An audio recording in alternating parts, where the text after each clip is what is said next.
Okey, bismillahirrahmanirrahim. Assalamualaikum warahmatullahi wabarakatuh. InsyaAllah hari ini saya akan berkongsi satu kajian ataupun satu paper yang konsep paper yang berkaitan dengan sikap, norma subjektif dan kawalan gelagat ditanggap terhadap gelagat penggunaan iSinar dalam kalangan staf UniSham. So ini merupakan satu research. So insyaAllah ini adalah konsep paper berkenaan dengan kajian yang dibuat oleh saya iaitu Siti Aisyah binti Al-Basri bersama 3 rakan penyelidik saya iaitu Siti Fatimah Muhammad Nur, Nurul Syahriza Abu Hassan dan juga Farah Nadirah Abdul Manan. Yang mana dalam kajian ni dibuat adalah berdasarkan timbulnya pada tahun 2020 iaitu merupakan satu tahun yang mencabar yang mana kita berhadapan dengan satu virus ataupun pandemik yang dinamakan sebagai COVID-19 yang mana sekarang ni dah dianggap sebagai endemik lah. Dan sewaktu berlakunya pandemik tersebut pada tahun 2020, kerajaan Malaysia telah melaksanakan PKP iaitu Perintah Kawalan Pergerakan, dan pelaksanaan Perintah Kawalan Pergerakan tersebut dia memberi kesan kepada sektor ekonomi yang mana kita tahu sewaktu pelaksanaan PKP tersebut sektor ekonomi banyak ditutup dan kebanyakan rakyat semua diarahkan untuk duduk di rumah sahaja. Dan pelaksanaan ini bukan sahaja menjejaskan atau memberi kesan kepada sektor ekonomi, dan turut terjejas adalah pendapatan dan juga perbelanjaan rakyat Malaysia lah, disebabkan berlakunya keterbatasan dalam pergerakan mereka. Dan bila pelaksanaan tersebut dilaksanakan secara tidak langsung turut menjejaskan pendapatan dan perbelanjaan rakyat Malaysia itu sendirilah. Dan namun begitu, untuk menangani masalah tersebut, masalah dari segi terjejas semua pendapatan, terjejas semua perbelanjaan rakyat, pelbagai insentif telah diperkenalkan oleh kerajaan pada masa tersebut. Antaranya ada bantuan prihatin diperkenalkan, ada pakej rangsangan ekonomi, dan yang mana kita nak fokuskan hari ini adalah insentif iaitu pengeluaran KWSP iSinar yang telah dilaksanakan oleh kerajaan semasa itu. So iSinar ni adalah merupakan satu pengeluaran yang mana dibuat oleh pencarum KWSP, yang mana pencarum KWSP ni sesiapa yang memohon iSinar ni boleh mengeluarkan wang simpanan mereka berdasarkan syarat-syarat yang telah ditetapkan oleh pihak KWSP lah. Dan jumlah pengeluaran yang boleh dikeluarkan adalah tertakluk kepada jumlah simpanan dalam akaun satu pemohon. Okay, so itu adalah iSinar.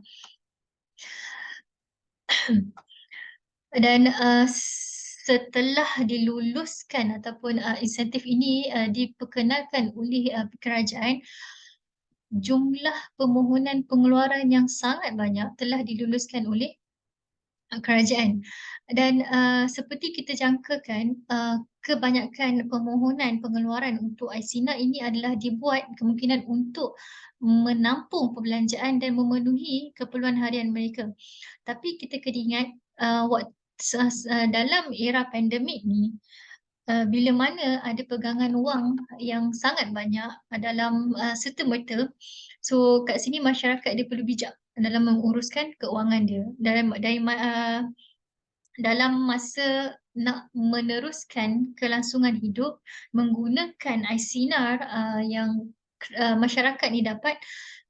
Masyarakat juga perlu bijak supaya wang yang dapat itu diuruskan dengan cara yang baik.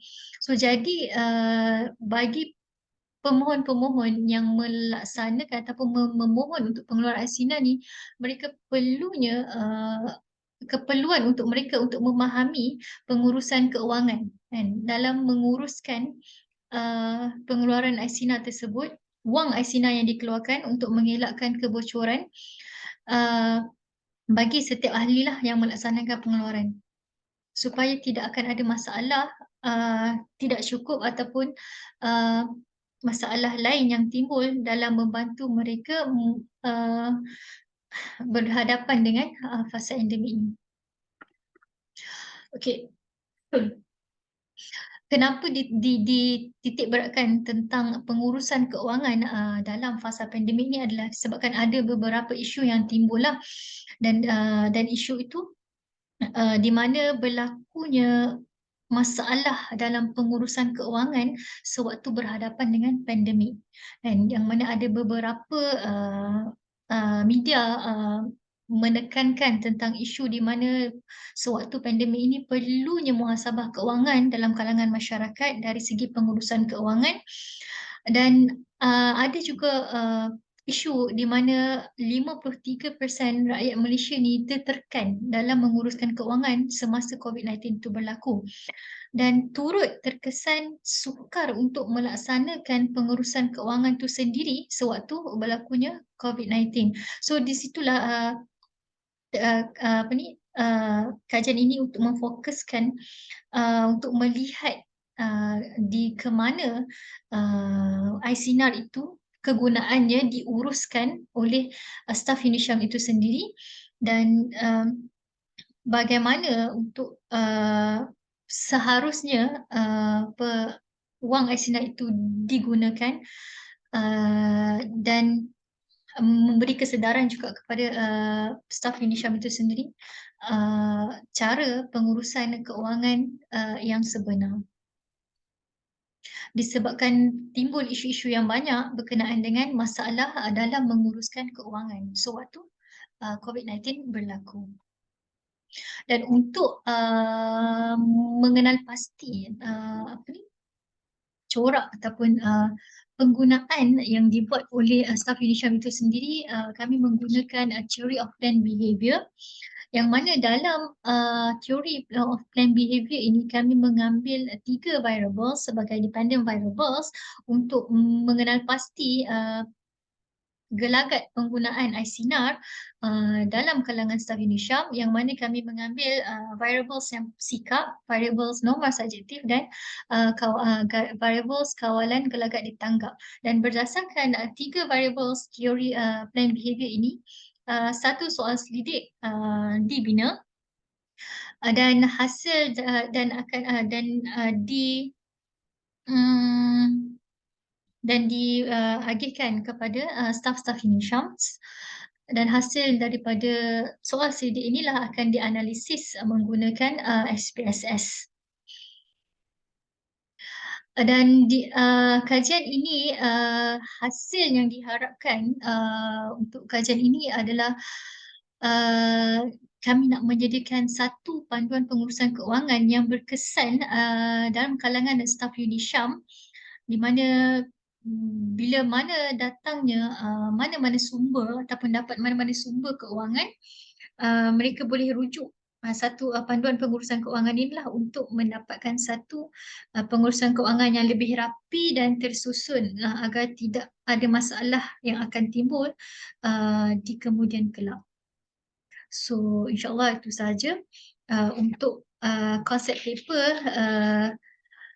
dari saya berkenaan dengan tajuk sikap, norma subjektif dan kawalan gelagat ditanggap terhadap gelagat penggunaan iSinar dalam kalangan staf UNISHAM.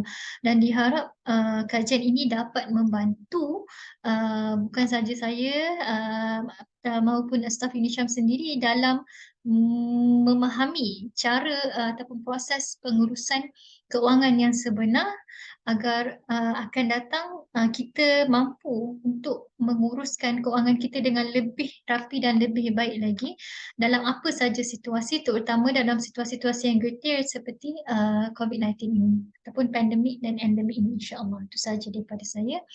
Wallahualam. Assalamualaikum warahmatullahi wabarakatuh.